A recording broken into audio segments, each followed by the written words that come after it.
Bem, pessoal, vamos de BTC no fim de tarde desse sábado, 21 de dezembro. Agora na Espanha, 21 horas e 9 minutos. No Brasil, 17 e 9 da tarde.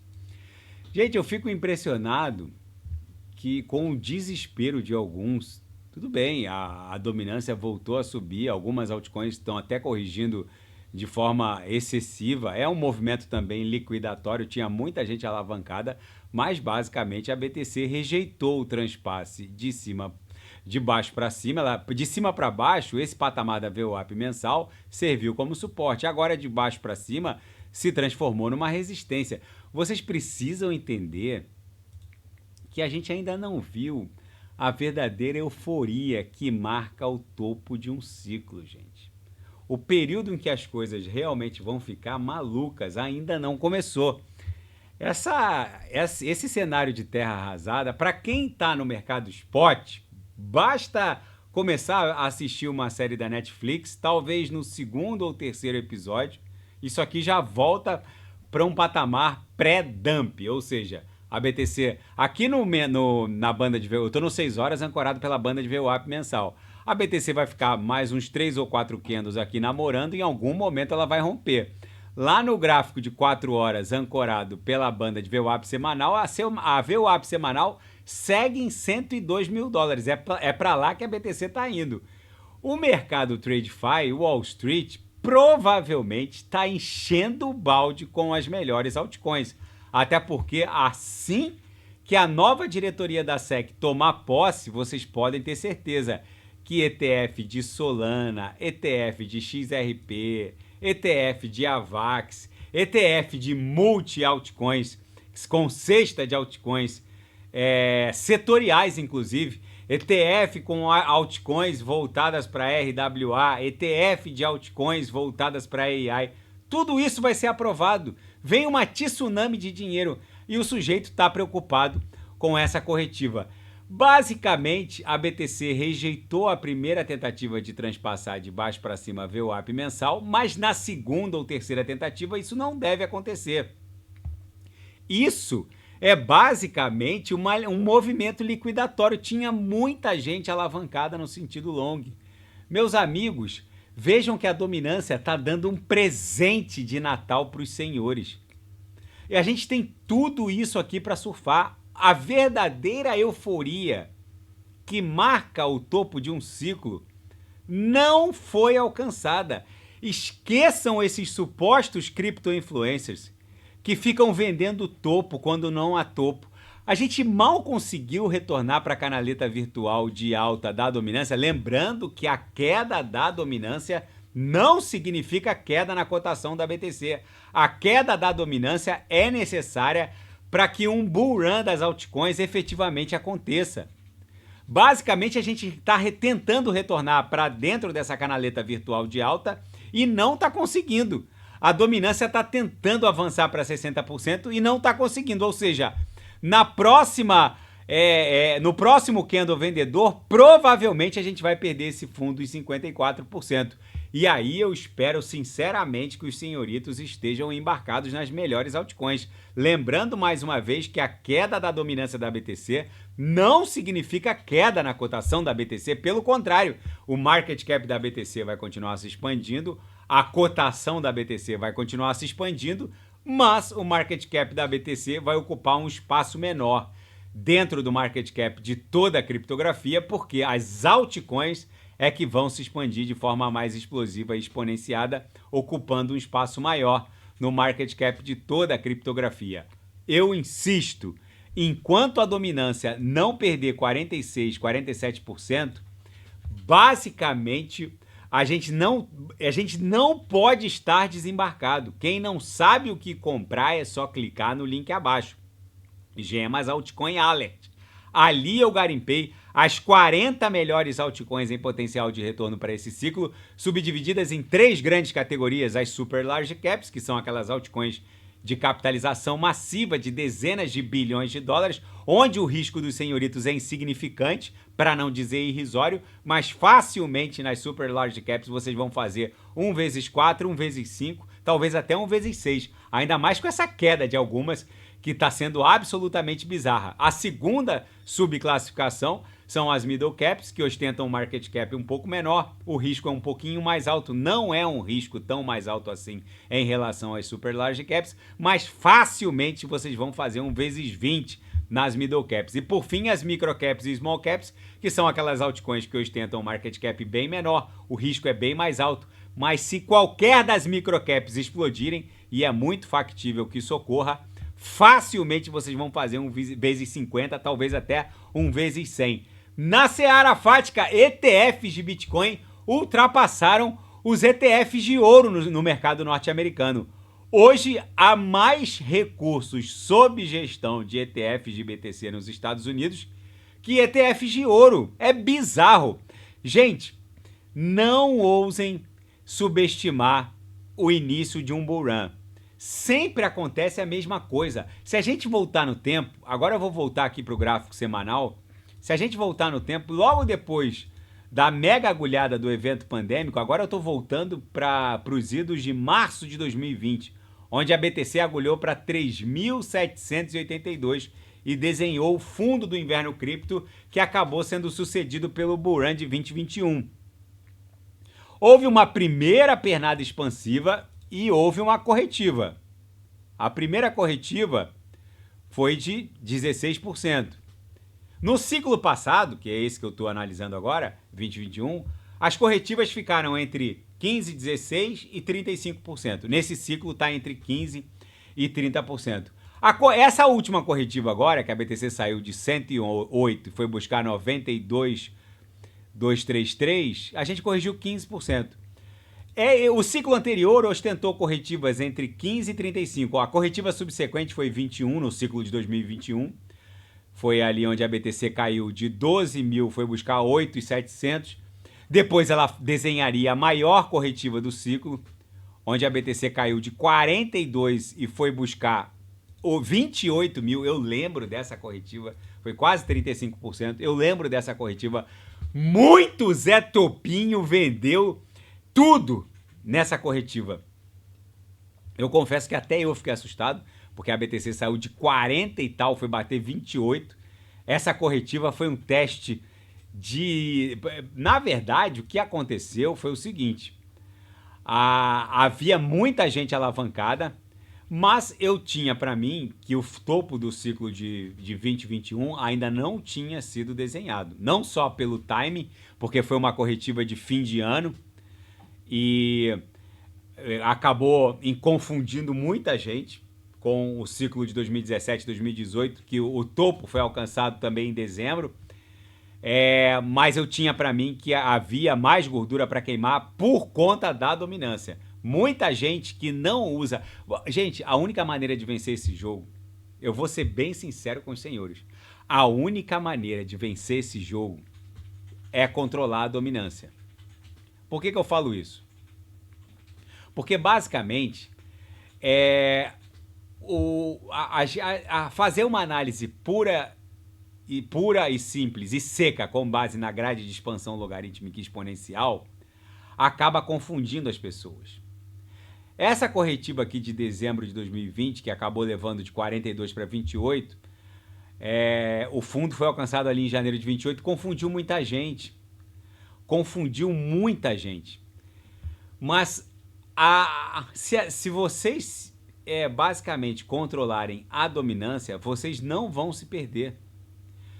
Se a gente basicamente entender que quando a BTC romper de cima para baixo 46%, e nesse momento a gente tem que controlar o percentual de stablecoins da nossa carteira e colocar basicamente, ostentar basicamente 30% de stablecoins na nossa carteira, a única maneira de vencer esse jogo é usar a dominância da BTC como o termômetro de influxo de liquidez em direção às altcoins e controlar o percentual de stablecoins na própria carteira.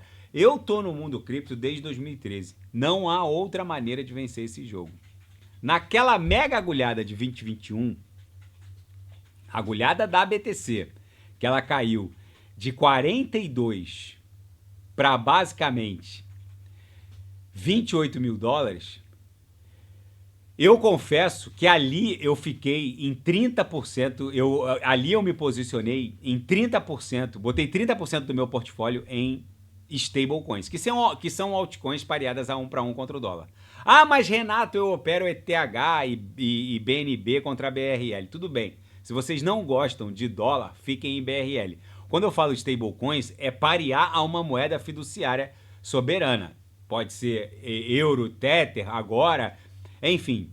Eu basicamente vou me expor a diversas stablecoins, porque já houve caso de despegues. Eu já vou até fazer um vídeo só sobre o despegue de stablecoins. Eu já tive uma perda relevante. Foi em 2021, 25 mil dólares não era tanto para mim em 2021. Mas o despegue da UST, da Terraform Labs da Luna, basicamente transformou em pó minhas 25 mil USTs.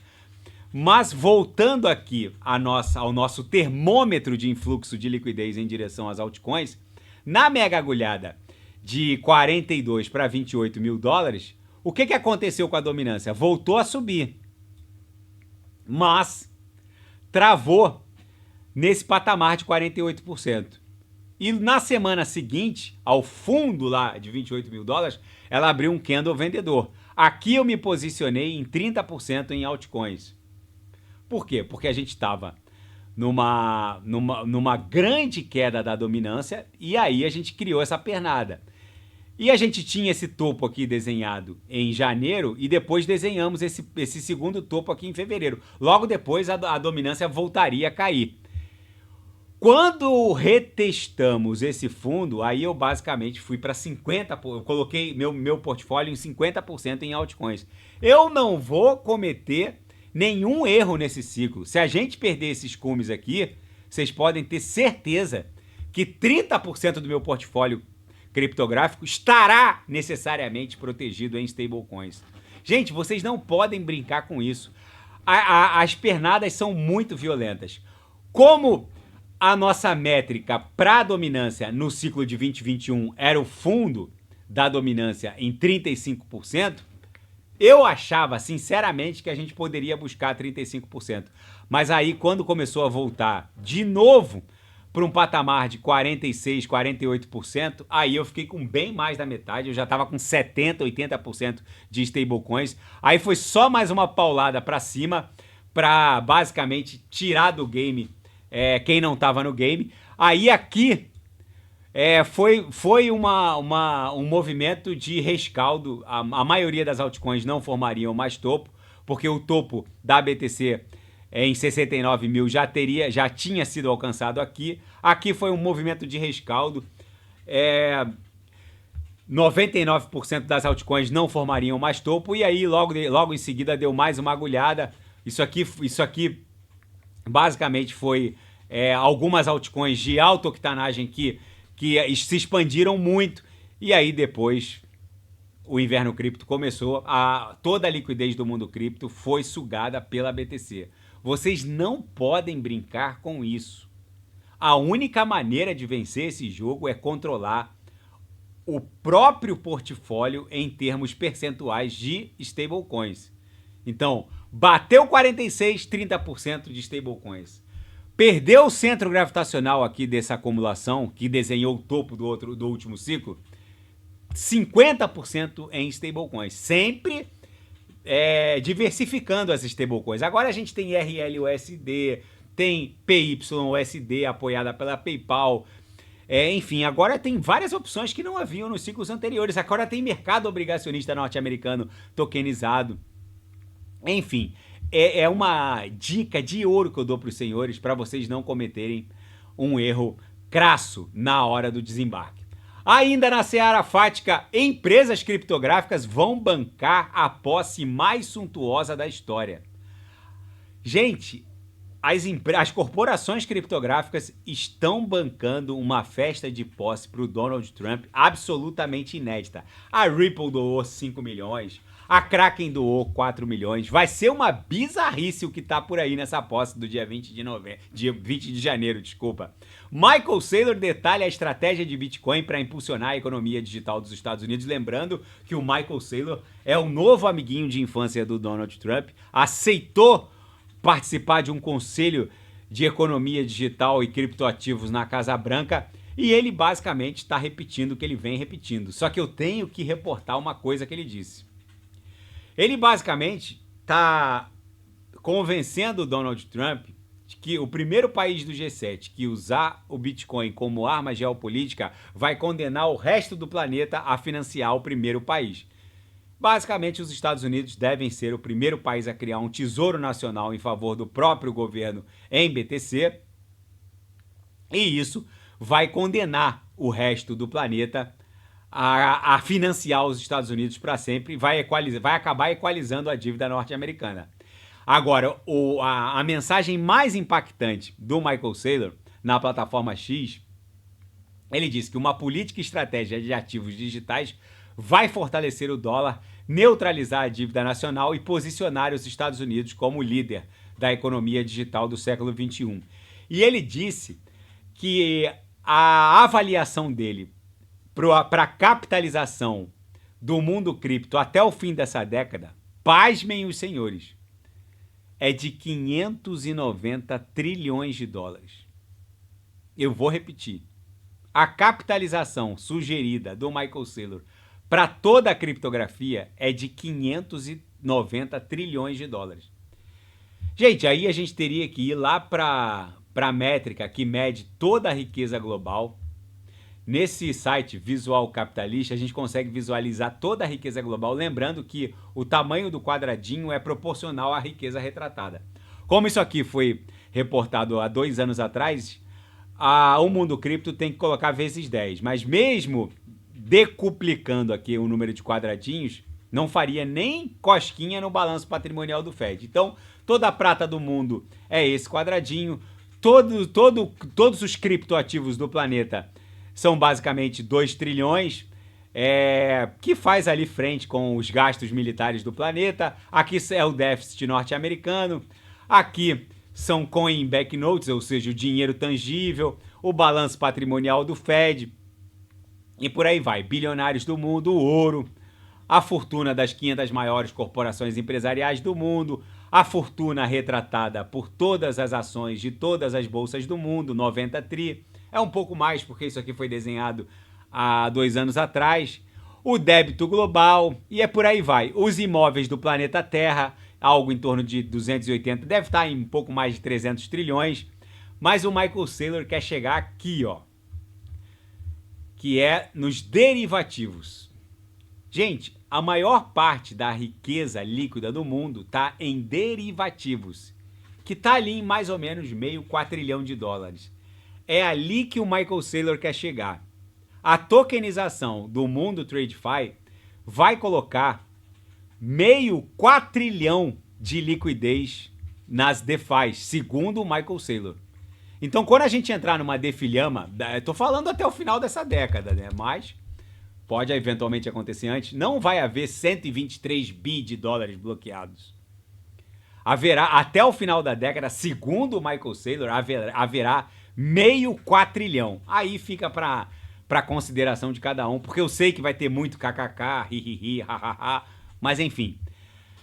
Já fizeram isso com a BTC quando ela valia $1.000, $100. Ah, como que a BTC vai valer mais que uma Big Tech? Tá aí, agora a BTC tá flipando as Big Techs. Na seara geopolítica e finanças internacionais, regulador bancário norte-americano adverte que há 68 bancos americanos com risco sério de insolvência num rombo potencial de 364 bi de dólares. É por isso que o Fed deve continuar reduzindo a taxa básica de juros, porque a maioria desses bancos estão presos em títulos de longo prazo, que estavam pagando 0,5% ao ano, ou 0,25% lá antes do início do rally de alta da taxa básica de juros. Aí, se hoje o mesmo título, que vai prender o dinheiro do sujeito por 10 anos, está pagando 4,5%, 5%, o mercado pega e tira metade do valor do título. Se vai ficar preso 10 anos, está pagando 4,5%, é menos 45%, 50%. Então é por isso que o Fed deve continuar reduzindo a taxa básica de juros, para desestressar o setor bancário. Ainda não, e outra, é muito provável que o próximo corte seja de novo de 0,25%. A OpenAI revela modelos de AI de terceira geração.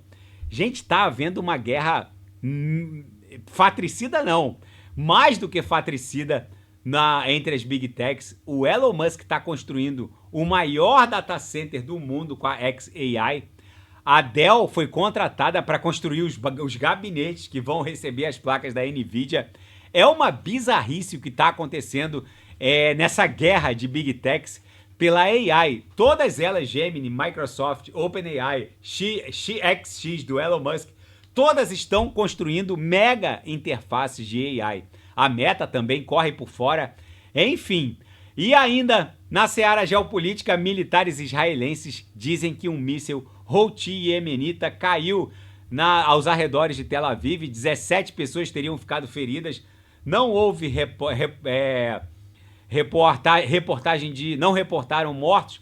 Mas enfim, gente, a BTC claramente aqui no diário segue num viés de alta. O sujeito que não consegue enxergar uma canaleta virtual de alta aqui, ele precisa estar com... no mínimo uma visão míope. Claramente, a BTC desenha topos ascendentes, os fundos também se revelam ascendentes. Não há como negar que a gente está numa tendência de alta, em que pese louváveis opiniões minerais em contrário. Gente, eu volto a insistir. Uma corretiva dentro de um bull run de apenas 15%, que foi essa corretiva aqui, vocês não podem desembarcar e dizer que uma corretiva de 15% pontificou o final de um bull run. Meus amigos, vocês precisam deixar de raciocinar como minerais. Se essa acumulação aqui, que antecedeu essa cunha triangularizada, teve essa base, a BTC tem que buscar pelo menos a mesma base. Então ela vai para pelo menos 120 mil dólares nessa pernada que só revelou uma subonda corretiva. Eu já mostrei para os senhores que no ciclo anterior as corretivas basicamente ficavam entre 15 e 35. Agora uma corretivazinha de 15% vai assustar o sujeito. Quem não tem estômago para surfar uma corretiva de 15% não merece, que nem é perturbadora, não merece os retornos perturbadores que virão, tá bom? Se nada fugir do script, eu volto amanhã para analisar a própria BTC.